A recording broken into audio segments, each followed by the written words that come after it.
It's extremely easy to hate billionaires. If most of us had that kind of money, we would shut up, stay off social media, and live life like it was a video game. But Elon Musk wasn't like other billionaires. He had the world convinced that he was a misunderstood genius. And despite him having inconceivable goals like his technology saving lives and even moving the human race to another planet, he seemed like just a chill guy. And because of that, he was almost universally liked by people on both sides of the political spectrum. But not anymore. The cracks in the facade have been revealed, and the controlled narrative surrounding Elon's life and career have been dismantled. Elon's lies have gotten so out of control that even his own fan base is starting to reject him. And in today's video, we will discuss why some people are still hanging on to the idea that he is a genius with an honorable mission to save the human race, and why others refuse to ignore the obvious warning signs of giving more power to the richest man in the world. There has been much debate about the severity of Elon Musk's traumatic childhood. Some believe he is twisting the narrative for sympathy, whereas others see him as a man whose behavior today is the direct result of his father's brutal parenting style. The narrative that has been broadly accepted is that Elon grew up poor, which is not true, but that doesn't mean he automatically had an easy life. Elon's parents, Errol and May, were mostly separated just 9 months after Elon was born. Errol was a successful engineer and May was an aspiring supermodel, and the two busy parents left young Elon home with his two siblings, Kimball and Tosca Musk. "I didn't really have a primary nanny or anything," Musk recalls. "I just had a housekeeper who was there to make sure I didn't break anything. She wasn't like watching me. I was off making explosives and reading books and building rockets and doing things that could have gotten me killed. I'm shocked that I have all my fingers. I was raised by books, and then my parents." Elon was surprisingly proactive for a child, studying programming, reading science fiction, and teaching himself to code his first video game at the age of 12. And as if that didn't make him unlike most 12-year-olds, he was also trying to discover the meaning of life. When I was, about 11 or 12 years old, I had somewhat of an existential crisis because there just didn't seem to be any meaning in the world.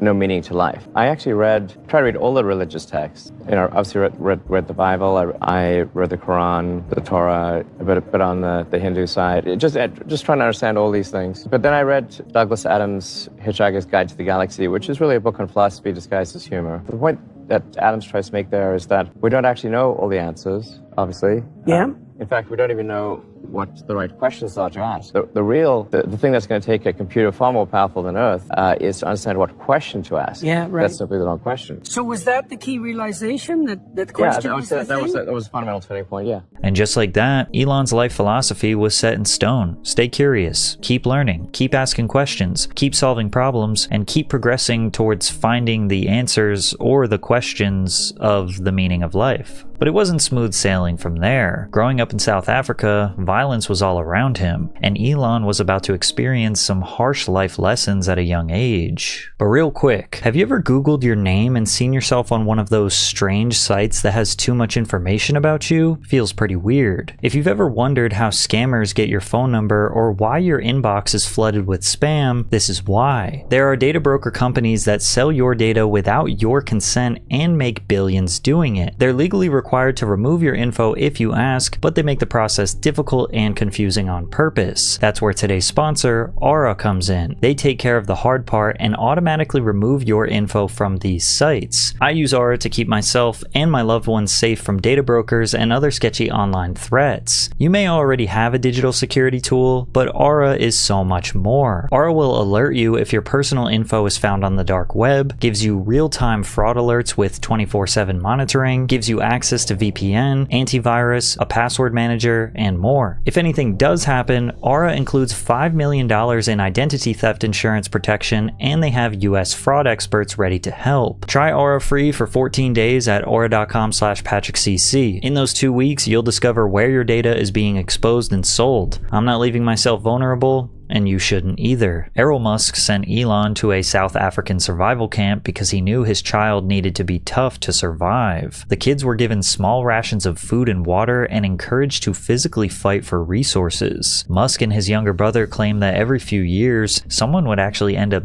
dead, and counselors would use these stories as warnings. Don't be stupid like that dumb f*** who died last year, they would say. Don't be the weak, dumb f***.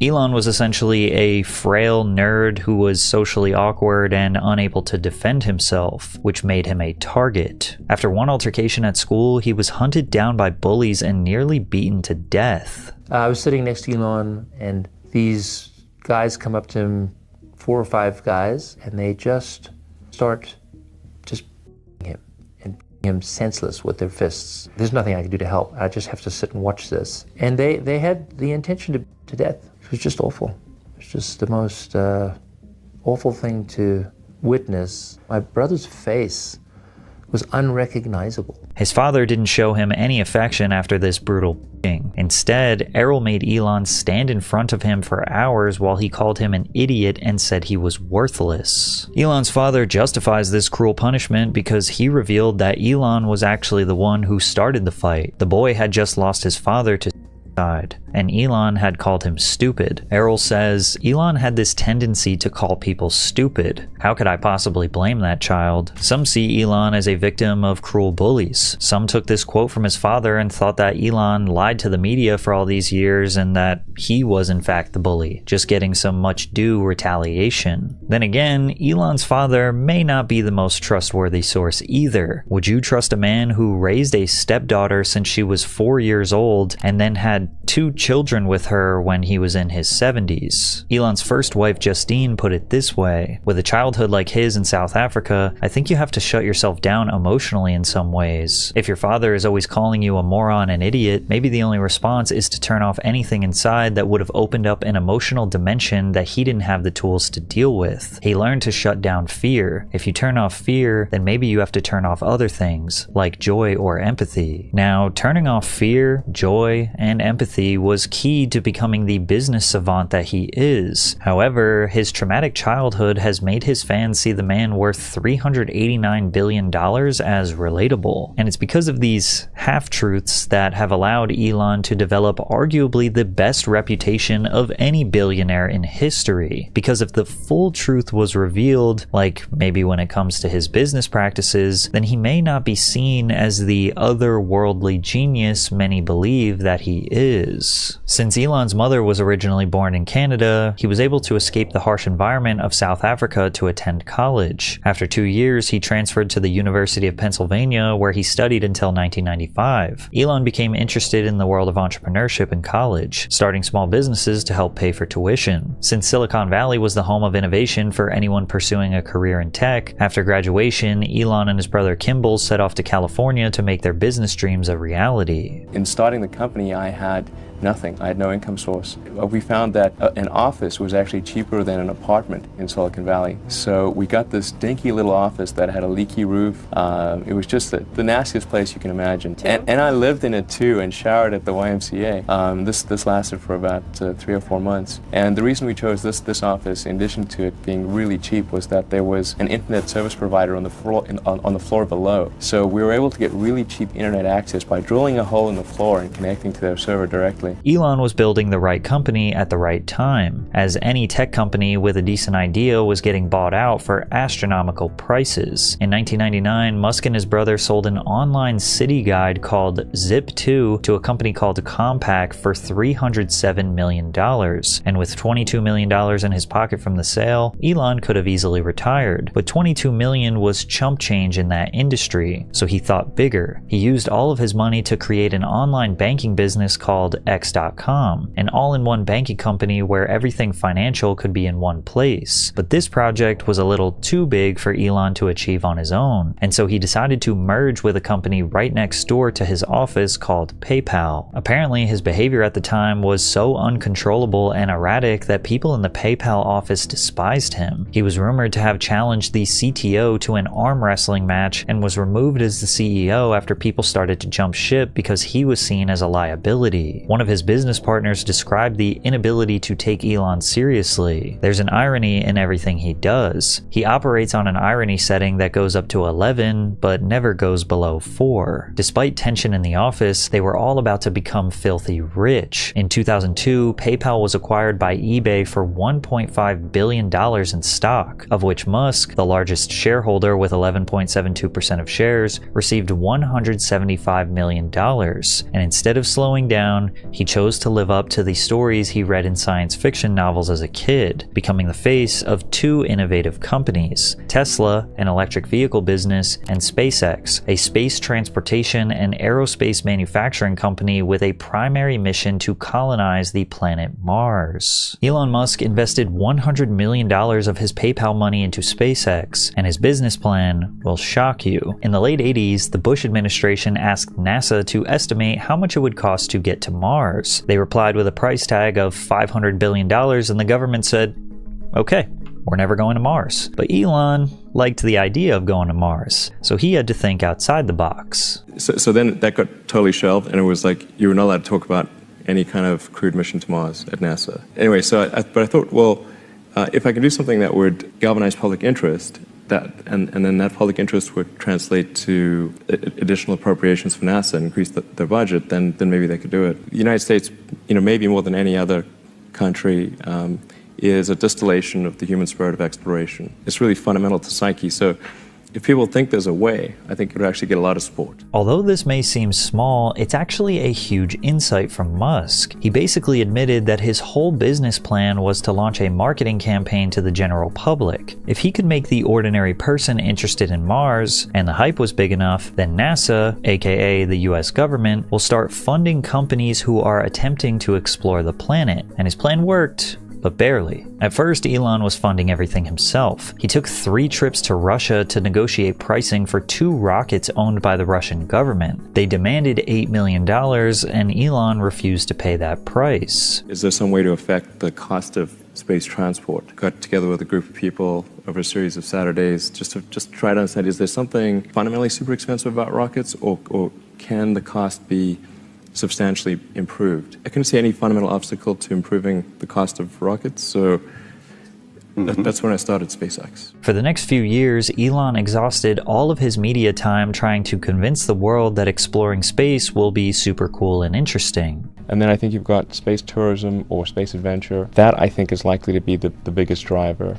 And then long term, assuming that we fulfill the president's vision and we establish a moon base and then go on and establish a Mars base, supplying those bases is a huge, huge business. People were definitely interested in the idea that one day there will be personalized space travel or tourism. However, when they saw SpaceX rockets plummeting to Earth and exploding from a crash landing, they were unsure of Elon's progress. After multiple rocket failures and 5 years straight of just burning Elon's personal money, SpaceX was nearly bankrupt. His other company, Tesla, was also on the brink of collapse. Elon Musk is not one of the founders of Tesla. The company was founded in July of 2003 by engineers Martin Eberhard and Mark Tarpenning, but Elon was a fan, making a personal investment of $6.5 million and joining as chairman of the board in 2004. Tensions with the original founders eventually led to Eberhard's departure, and even though he is still a stockholder to this day, he doesn't seem too fond of Elon. Well, I mean, this is one of the things that I found kind of fascinating about him,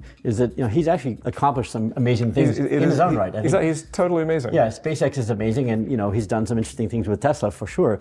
I'm not sure why he has to also say that he was a founder when he wasn't. I don't understand that. By 2008, Elon took over as CEO during the financial crisis that nearly bankrupted the company. The first car release was the 2008 Tesla Roadster, and while it wasn't perfect, it was one of the first electric cars that appealed to both environmentalists and people unwilling to accept the style of the Toyota Prius. In this way, Tesla was the first electric vehicle company to show people on both sides of the aisle that you could care for the environment and look cool at the same time. Elon wanted to assure to the customer that as long as we consistently move forward technologically, then we were on the right path to saving the planet. The reason I funded Tesla is because I think it's very important that we accelerate the adoption of electric vehicles. And it was not with the idea of just creating a sports car that's very expensive, because that doesn't really change the world. That's not going to make a dent on our energy usage. But the sports car is really just an entry point to the marketplace. And from the sports car, we'll go to Model 2, Model 3. And in each case, with each successive model, we'll increase the production volume and decrease the price. Elon tried to do as much press as he could to sell his $180,000 electric sports car to rich people, convincing them that it would ultimately lead to changing the world. And one day, electric cars would be an affordable reality for the average American. But Tesla was only able to sell 100 units, and the company could not survive. 2008 was brutal.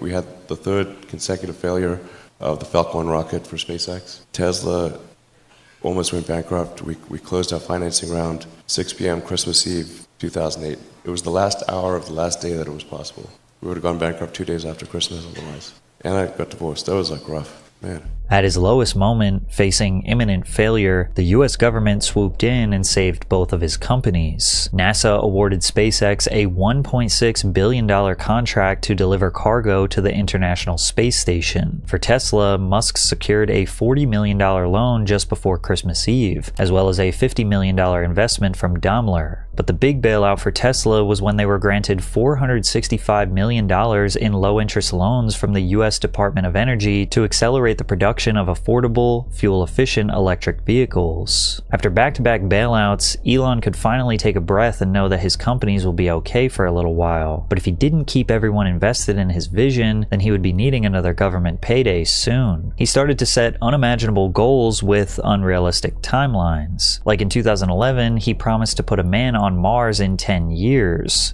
This is how he described what Teslas could do for you in 2014. Imagine having your car check your calendar in the morning, calculate travel time to your first appointment based on real-time traffic data, automatically open the garage door with HomeLink, carefully back out of a tight garage, and pull up to your door ready for your commute. He wasn't necessarily wrong about Teslas being able to one day accomplish these things, he just set an unrealistic timeline. Elon also decided to invest in his personal brand and become a celebrity. Unlike Mark Zuckerberg, who tried to rebrand overnight after his reputation fell flat on its face, Musk slowly transitioned to the modern CEO. He ditched the dusty brown suits of the early 2000s and opted for more form-fitting black suits. He received countless hair transplants and became friendly with the camera. Tesla continued to lose money most quarters as they scaled production and built infrastructure, but he was able to prove to the US consumer that his EVs will change our future. In 2016, Tesla collected over 400,000 reservations for the Model 3, each with a $1,000 deposit, generating over $400 million in cash flow without delivering a single unit. Year over year, both of Elon's companies secured around $1 billion in federal contracts, loans, subsidies, and tax credits. But greatness does take time, and as you can imagine, the type of innovation Elon is going for is not going to be cheap, which is why US citizens on both sides of the political spectrum were more than happy to know that their tax dollars were helping Elon make cheaper electric cars and keep the US in the space race. People are mistaken when they think that technology just automatically improves. It does not automatically improve. It only improves if a lot of people work very hard to make it better, and actually it will by itself degrade. You look at great civilizations like ancient Egypt, and they were able to make the pyramids, and they forgot how to do that. And the Romans, they built these incredible aqueducts. They forgot how to do it. Elon Musk launched his personal Tesla Roadster into space aboard the maiden flight of SpaceX's rocket as a test payload. The stunt demonstrated the rocket's power and was a genius marketing stunt that combined his two brilliant innovations. By this point, Elon Musk had zero haters. He went on talk shows, PR tours, and hung out with the most famous people in Hollywood. He painted a picture of life unimaginable before, and people were buying into it. Tesla cars would be able to drive themselves, there will be an underground transportation exclusively for Teslas, we would have robots to assist around our homes, communicate telepathically through chips installed into our brains called Neuralink, and ultimately we will be a part of an interplanetary utopia in the next century. He was a certified tech celebrity, and people were all in on his vision for the future. But as silly as it sounds, the moment that sent Elon Musk to superstardom was his 2018 appearance on the Joe Rogan podcast when he shared a little bit of that devil's lettuce while wearing an Occupy Mars t-shirt. This moment was astronomically viral, with every news publication, Silicon Valley executive, and 4chan user talking about genius Elon Musk smoking weed.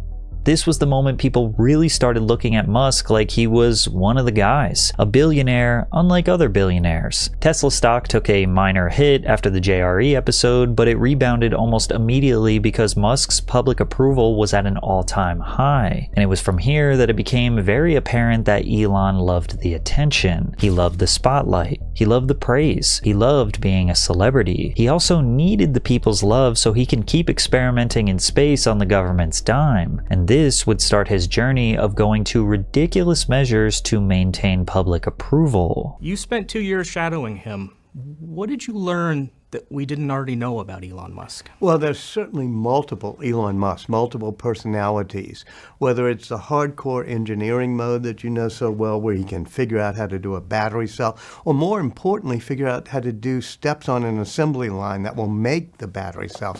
But also there's almost a demon mode of Elon Musk, where he turns really dark. And that can be very problematic, especially when it came to acquiring Twitter, which I think involves more emotional intelligence. Elon Musk made his first tweet in 2010 saying, "Please ignore prior tweets, as that was someone pretending to be me. This is actually me." And at the start, it was primarily just him trolling and sharing the latest about Tesla and SpaceX. He'd post about the most recent launch or encourage people to invest in Doge, a meme coin that people invest in for laughs. While this might have seemed innocent at the time, this was actually a big problem for someone with his personality type. And it was made worse when you consider the sort of Twitter culture as a whole. People think that society's loss of sanity on Twitter happened in recent years. Racial divide, political fights, and slurs are a part of the daily experience. But the truth is, Twitter has always been a chaotic place. There are hundreds of millions of people constantly posting about what is going on in their head at any given time. What could possibly go wrong? Twitter is basically other social media platforms on steroids. If you want to troll, all you have to do is quote the tweet with an insult and make the post your own. If you want to preach, all you have to do is start a thread. And if you're famous enough, growing a cult following and punishing your enemies is only a few clicks away. And Elon Musk was about to learn this one tweet at a time, starting with when he falsely accused a rescue diver of abusing minors. In 2018, a youth soccer team and their coach were trapped in a flooded cave in Thailand for 18 days. The missing party, what we can now refer to as the miraculously lucky 13, the Wild Boars football team plus their young coach. They went missing after match practice. They'd explored this particular cave before, but were apparently trapped by a sudden monsoon flood. To make matters worse, the rising water levels were unpredictable. Specialists made it known to the public that if the boys and their coach weren't saved soon, there was a possibility that they'd drown regardless. As the crisis escalated, 110 Navy SEALs were deployed to find a rescue method. Jessica Tate, the public affairs officer of the US Air Force, said, "This is a Thai-led multinational rescue operation, and what's fantastic is that you see the US here, the Australians, the Chinese, the British divers obviously. It shows that when militaries train together, it's for this. It's for the real world." And given the tales of heroism coming from the cave story on Twitter, Elon Musk couldn't help but get in on the action. While the team of professionals considered scuba diving to navigate the caves, Musk stayed on brand, claiming that after feedback from Thailand, the best course of action would be to build kid-sized submarines out of rocket parts to get the boys out. But the logistics of this mini sub operation seemed more like a fantasy than an actual plan, and a number of teammates believed that it only harmed actual attempts to free the flood victims. And this is when a rescue diver named Vern Unsworth came out and rejected the idea completely, telling Elon to shove his plan up where it hurts. What your thoughts on Elon Musk's idea was? And stick his submarine where it hurts. Just had absolutely no chance of working. He had no conception of what the cave passage was like. The submarine, I believe, was about 5'6" long, rigid, so it wouldn't have gone round corners or round any obstacles. It wouldn't have made the first 50 meters into the cave from the dive start point. Just a PR stunt. He went into the cave on Tuesday and was asked to leave very quickly. And so he should have been. Now, most people sided with Musk at the beginning, after Unsworth's insults were made public. After all, Elon was a genius inventor who simply wanted to help. He may not have had a good plan or a realistic plan, but they felt that anyone dumping resources that quickly to save some lives was honorable. However, Unsworth attacked Musk's ego, and he soon discovered Elon's fragility firsthand. Musk didn't seem to care that Unsworth was a rescue diver and a hero. He cared that his image was attacked, and that was enough for Musk to really weaponize Twitter for the first time. Never saw this British expat guy who lives in Thailand, sus, at any any point when we were in the caves. Only people in sight were the Thai, Navy, and Army guys, who were great. Thai Navy SEALs escorted us in, total opposite of wanting us to leave. Water level was actually very low and still not flowing. You could literally have swum to Cave 5 with no gear, which is obviously how the kids got in. If not true, then I challenged this dude to show the final rescue video. Huge credit to Pump and Generator team. Unsung heroes here. You know what? Don't bother showing the video. We will make one of the mini sub pods going all the way down to Cave 5 no problemo. Sorry, pedo guy, you really did ask for it. What should have been a heartwarming story about millions praying for a young soccer team's survival turned into Musk's first real fight on the world stage. To make matters worse, Unsworth couldn't compete with Elon's cult of personality. To save his reputation, Unsworth took Elon Musk to court for $190 million for defamation, claiming it harmed his personal relationships and career. But Elon weaponized his unlimited supply of money to make sure that he won the case. He started by saying that his tweet was a joke that was badly received, therefore deleted with an apology and then responsive tweets to move on from the matter. He then said at the time that he thought Unsworth was just some random creepy guy who was unrelated to the rescue. After a short apology from Musk in court, Unsworth's lawyer stayed on message, citing another now deleted tweet that the billionaire sent to his followers saying, "Bet ya a signed dollar it's true." He also cited an email exchange that Mr. Musk had with a BuzzFeed reporter who contacted him for comment on the threat of legal action, where the entrepreneur said, "Stop defending child rapists." But in court, Musk claimed that his pedo insult was just slang from South Africa, something that has yet to be verified. It sounds a lot more like a bully at school trying to justify his actions in the principal's office. But justice is only justice when money isn't involved, and Elon won the case almost instantly. Vernon went toe-to-toe with a billionaire bully. Not many people have the courage to do that. He put unlimited resources into this case. We did the best we can. We've worked night and day for Vernon. We believe Vernon. We believe in his cause. He is properly a hero, and he has been recognized as such. Well, I've taken it on the chin. I just have to get on with life. Elon didn't know it at the time, but this was the first shift in his public reputation. Something about his immature behavior and ability to just throw out false allegations didn't sit right with people outside of his fan base. But just as things started to slip away, Elon shared something deeply personal to the public. He told everyone that he had undiagnosed Asperger's when he was brought on to host SNL. I'm actually making history tonight as the first person with Asperger's to host SNL. For a lot of people, Elon's confession made perfect sense. Asperger's is a part of the autism spectrum disorder, and signs of Asperger's syndrome include repetitive behaviors, sensory sensitivity, social difficulties, poor fine motor skills, and sometimes a lack of close friendships, all of which Elon seems to struggle with. But looking back, the timing of all of this seemed kind of suspicious to people. It is true that Elon's mannerisms and behavior fit the description, but his behavior made some people begin to wonder if this was a genuine reveal or another way to clean up his public image. Regardless, it looked like Elon learned a lesson about social media and bending the truth. Twitter gave people the freedom to avoid responsibility. If he wanted to be a troll or a bully, he could do it behind the safety of his keyboard, which is what got him in one of the cringiest online battles with Mark Zuckerberg and lied his way out of getting his ass beat. The relationship between Elon Musk and Mark Zuckerberg first took a serious turn when SpaceX failed to launch Zuckerberg's satellite into space. The satellite was meant to give internet access to developing nations, but it instead blew up on the launch pad.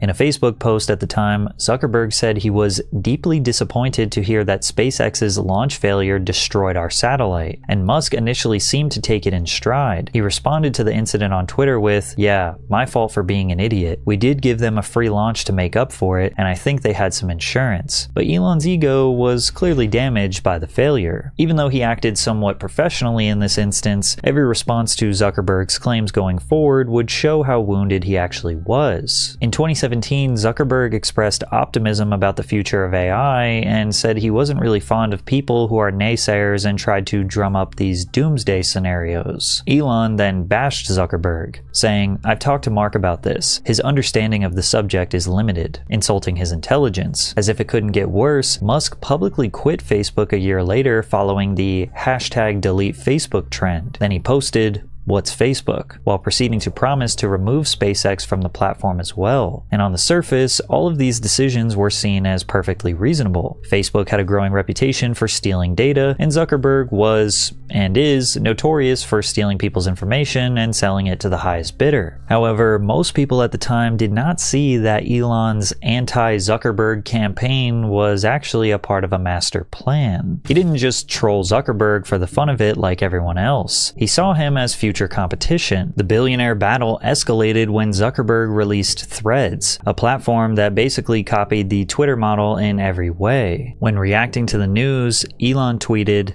"I'm sure Earth can't wait to be exclusively under Zuck's thumb with no other options. At least it'll be sane." Was worried there for a moment, to which someone replied, "Better be careful, Elon. I heard he does the jujitsu now." And then Elon replied, "I'm up for a cage match if he is, lol." Understanding Musk's fragile ego, Zuckerberg began roasting Elon by posting an Instagram story with the caption, "Send me your location," referring to the Khabib Nurmagomedov and Conor McGregor saga, as well as posting the Spider-Man meme hinting at the Threads vs Twitter battle. And the public interest was explosive. Musk suggested that the fight take place in the Vegas Octagon, and people thought that they'd get a chance to see two middle-aged billionaires fight with their actual fists. And while Mark isn't the greatest fighter on the planet, he has spent a considerable amount of his free time training with MMA professionals in the past few years. Also, Zuck was now winning competitive matches, and even Musk's most dedicated fanboys understood that he wasn't in the best shape of his life. Elon has claimed that over the years he trained in several different martial arts, but he was weaker now, and in no way capable of taking on Zuckerberg in a cage match. Regardless, Elon continued trolling Zuckerberg on Twitter, calling him a cuck,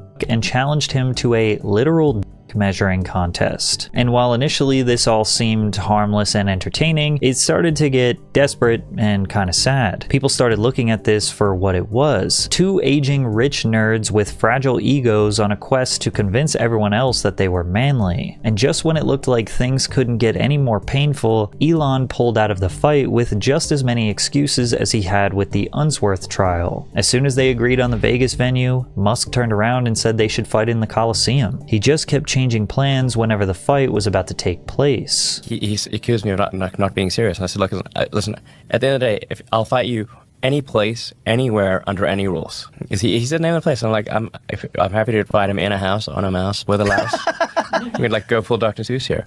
Now, how much time? I'm way bigger than him. This is unfair. I know you. I don't think you should fight me. Because you're so much bigger than him? Yeah, I'm like 50% heavier than him. Yeah. I'll just use I've got my patented walrus move. I just lie on him. Well, you know, like walrus doesn't need martial arts training. Right. Because it's really big. Right. You don't want to go wrestling a walrus. Right. Because it's going to roll on you. Have you ever rolled with someone who's much smaller than you that does jiu-jitsu? Yes.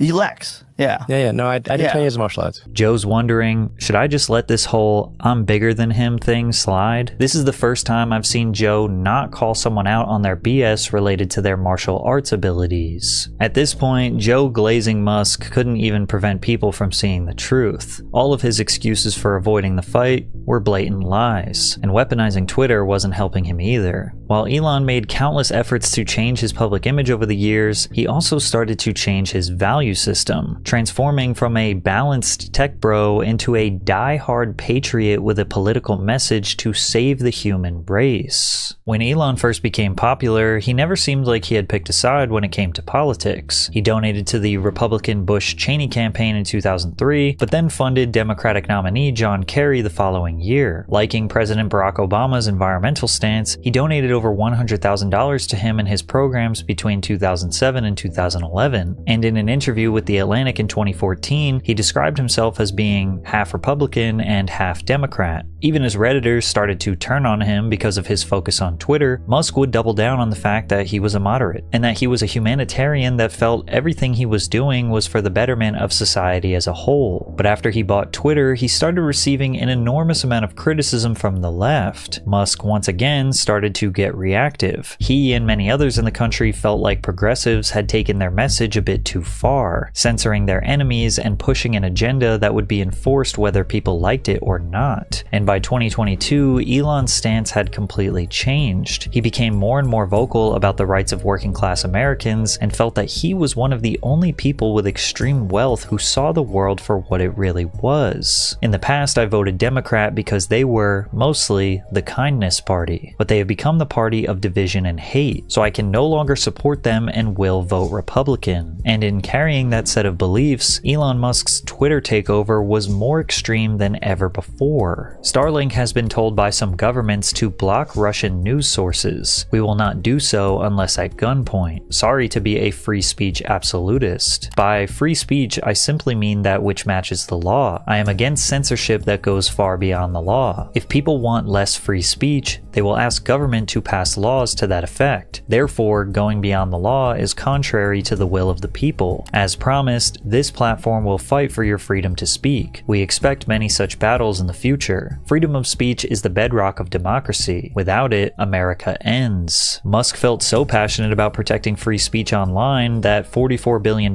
for the purchase of Twitter was worth it. So now he could control and deem what free speech is. He started by firing about 6,000 employees, which was 80% of the workforce. Then he restored banned accounts and publicized political free speech promises. But behind the scenes, Musk was allegedly banning self-proclaimed anti-fascist journalists. He claimed they were crazy stalkers and a danger to society. He also considered himself a champion for comedy, saying really cringy things like legalize comedy because comedians were being canceled, aka criticized for their jokes. Then again, he reportedly began removing posts of a Dave Chappelle show at the Chase Center where he was basically booed off stage. Ladies and gentlemen, make some noise for the richest man in the world.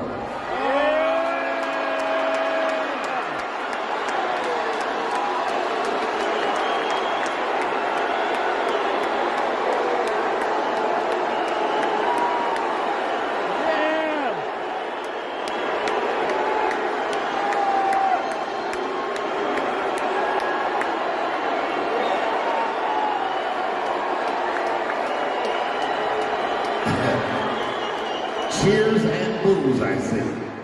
In response to the boos, Elon Musk tweeted, "The woke mind virus is either defeated or nothing else matters." It started to look like Musk's hard beliefs only applied when they suited him, and now that he owned Twitter, he was going to make sure that he and his fans got center stage. He wanted more positive attention from the public than ever before, even if it was just an illusion. According to inside sources, Musk was visibly disturbed when he saw the ex-president Joe Biden got more views than him on a Super Bowl post. In response, Musk reportedly hired 80 engineers to work around the clock to re-engineer the algorithm to favor his tweets over anyone else's. And today, it's insanely noticeable. Twitter has essentially become a Musk diary filled with memes and his personal thoughts. He is often telling X users that you are the media now, but it's starting to seem like he is the media now. He also still had the world's biggest podcast absolutely glazing him. Thank you so much for buying Twitter. You're Thank welcome. you so much. You're welcome. I'm not exaggerating when I think you changed the course of history. You made a fork in the road. We were headed down a path of censorship and of control of narratives that is unprecedented. Now, many felt that Elon's behavior during the build-up to the 2024 election was downright embarrassing, but his fans felt that he was the only person with power willing to stand up to the censorship and the corrosion of traditional values. And then, after Donald Trump won the presidential election, Elon felt he had helped successfully put the right man in office, and he had a particularly interesting way of expressing his love for the American people. Thank you.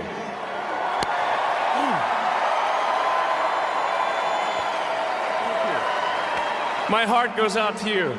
Can't even perform a Nazi salute without being called a Nazi these days. Shaking my head. I can think of like 15 different gestures to show my appreciation to a crowd, and none of them look remotely like that. Reichest man in the world. Wait, did I spell that right? Again, Musk's behavior on the campaign trail was cringy, embarrassing, and straight up sad for a billionaire. But the salute? This one was hard to defend, even for his supporters. His remaining fanboys tried all sorts of things to excuse his behavior, like showing images of other political figures holding up their hands or claiming that this was some sort of autistic spasm. Even Joe Rogan came to his defense. We were talking about the Elon gaffe, where he's like, my heart goes out to you. So like, hey, silly. Don't do that, though. That's the perfect example. If you believe he's a Nazi, Right. you're going to see him do a silly hand gesture and see that as that. Well, he's saying my heart goes Right, out to to you. But that is how the Nazis did it. Yeah. Joe Rogan has completely sold out. Now, some people believe that Elon doing this salute was him just openly admitting that he's a white supremacist. Some people believe that he is an evil billionaire. Others believe that he was just joking and this is a troll. But what we can all agree on is that this was a Nazi salute. And from here on out, the lies and scandals continued to stack up. The most embarrassing one is the billionaire pretending to be a top 20 ranked player in Diablo 4, which is a video game that takes players into a world where the forces of evil are led by a demon named Lilith, where your objective is to continuously battle progressively harder and harder opponents. And while that sounds like every video game imaginable, Diablo 4's difficulty is legendary in the world of action role-playing. Not everyone is capable of getting into it because of how complex it gets after each phase. The top 20 or even the top 100 is like totally dominated by China. So are you in the top 20 in the world, or Yeah. top 20? Wow, in Diablo. Yeah. People were suspicious how Musk could lead the US's space race, build fully self-driving automobiles, run an entirely new government agency appointed by President Trump, tweet every hour of the day, and still find time to be a top 20 ranked player in a video game that other elite players dedicate their lives to. If Musk actually earned his position in the top 20 for Diablo, it would either mean A, he never goes to work and has a robot to replace him, or B, he is straight up lying. YouTuber Quinn69TV deep dove into this subject and came to the conclusion that Elon likely pays people to play the game for him on his account, essentially boosting his ranking to the world top 20 while Elon is justifiably busy running his businesses and tweeting his favorite memes. So right away we see Elon zone into his hideout, which is the area you do in-game content from. And he opens up his bank and he goes to a tab called Elon's Maps, which immediately is a little bit of a red flag because I don't know why you would refer to yourself in third person, but okay, he does that. Elon Musk didn't play Path of Exile 1. In Path of Exile 2, maps are actually called waystones. And he never actually refers to them as maps, he calls them... Play another round here. This is a hard level. Waystone. So it's just kind of weird that he's, again, called his tab Elon's Maps. So almost like someone who's a Path of Exile 1 veteran, you know, is kind of making that tab and be like, Elon, you know, there's a tab there called Elon's Maps. Grab your map out there. I've rolled them all for you. They're nice and easy. The funniest part about this controversy is that it ended up doing more damage to his reputation than his Roman salute. It takes a special kind of narcissism to be on track to be the world's first trillionaire, meddling in governments all over the world, and still be insecure enough to lie about being good at video games. Soon he will cry, "It's just a joke, obviously," and all his fanboys will say, "Haha, he was just trolling the mad gamers, because that's how smart he is." At the same time, Elon was about to lose a massive chunk of his conservative fan base when he decided to support H-1B visas, which is a US non-immigrant visa that allows employers to temporarily employ foreign workers in specialty occupations. Even though he was claiming to be America first, he was looking for foreign labor. But he claimed that this visa allows the greatest talent in the world to work in the US. Now, to clarify, H-1B visas aren't necessarily a bad thing. They often give opportunities to engineers and other specialized workers who can't make enough money in their home countries. What makes them bad is that oligarchs have used them since the 90s for borderline slave labor. As termination would result in the employee being sent back to their home overseas. Tech companies all over the Western world love these work visas because they can control a low-paid workforce, constantly threatening them with the possibility of deportation. When people on both sides of the aisle questioned why he would support these visas, Elon responded with an unhinged rant calling out the working class. The reason I'm in America along with so many critical people who built SpaceX, Tesla, and hundreds of other companies that made America strong is because of H-1B. Take a big step back and F yourself in the face. I will go to war on this issue, the likes of which you cannot possibly comprehend. The post was not only a cringeworthy reference to Tropic Thunder, but it also proved to a lot of people that Elon Musk was just like every other tech billionaire wishing to exploit policy. And all of this has resulted in Elon Musk's reputation absolutely imploding. Even friends of Joe Rogan refuse to pretend to like the guy anymore. His video game lying. That's psychotic. Really weird, yeah. Video game lying. Weird. Okay, dude. video game lying. You can't video game lie. If you find out someone's video game lying, you go, why? But there's a threshold into adulthood if you're video game lying. It's like, bro. Puberty is where you gotta. Yeah. Once you can't video game lie. Thank you. Yeah. So people are mad at this gesture. All this gesture means is Heil Hitler. There's some people in this bucket that are over 200 years old. So we'll get to the bottom of that, though. He's exactly right. Yeah, And it right. is a Yeah. disgusting disgrace what this show has become. There's 200-year-old men in that bucket, and Elon's going to sniff them out like a truffle pig. Right. This is the grossest and cringiest anyone has ever seen in a very long time. And also, he's a guy that believes that we have to go to Mars and merge with AI and no longer be humans. And no one seems to question that.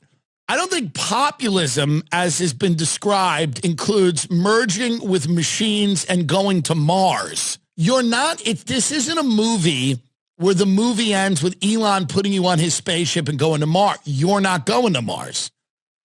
I'm sorry about that. These people are also the elites, which people talk about the elites, and I talk about it myself.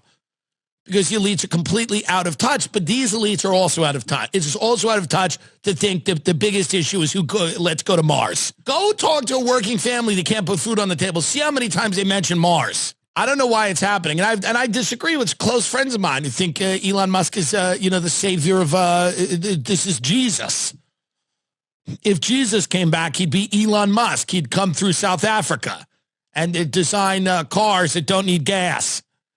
And buy X. The guy's a billionaire who wants to go to Mars, and normal people are going, what the is this? I can't get a knee operation. And things aren't looking great on the X front either. Even though he promised free speech, he's continuing to ban words and suspend accounts that disagree with him. Plus, with a loss of faith, Tesla stock has plummeted by 50%. He's made himself the face of his companies, and now they will fall with his shortcomings. But there are a lot of questions up in the air about why Elon would do any of this at all. Just 5 years ago, Musk was in a pretty good place. He didn't really have any enemies, and almost every argument he made was met with almost universal approval. It's only lately that people seem to have lost faith in who he is and what he represents. And that's because, ironically, he is no longer in control of his narrative. Because of his own free speech efforts, people see through the marketing campaign that he tried to push for the past 2 decades. Elon Musk is a greater marketer than anything, a PR expert. SpaceX is without a doubt an incredible company, producing amazing innovations and advancing our space exploration to heights that were previously unimaginable. But there is no doubt that this company has been kept alive with billions of your tax dollars, and you never even voted for him. He doesn't ever need to deliver on his promise of colonizing Mars to receive more funding. He just needs you to think that he is getting closer, or he needs you to think that colonizing Mars is even important in the first place. Actually, wait.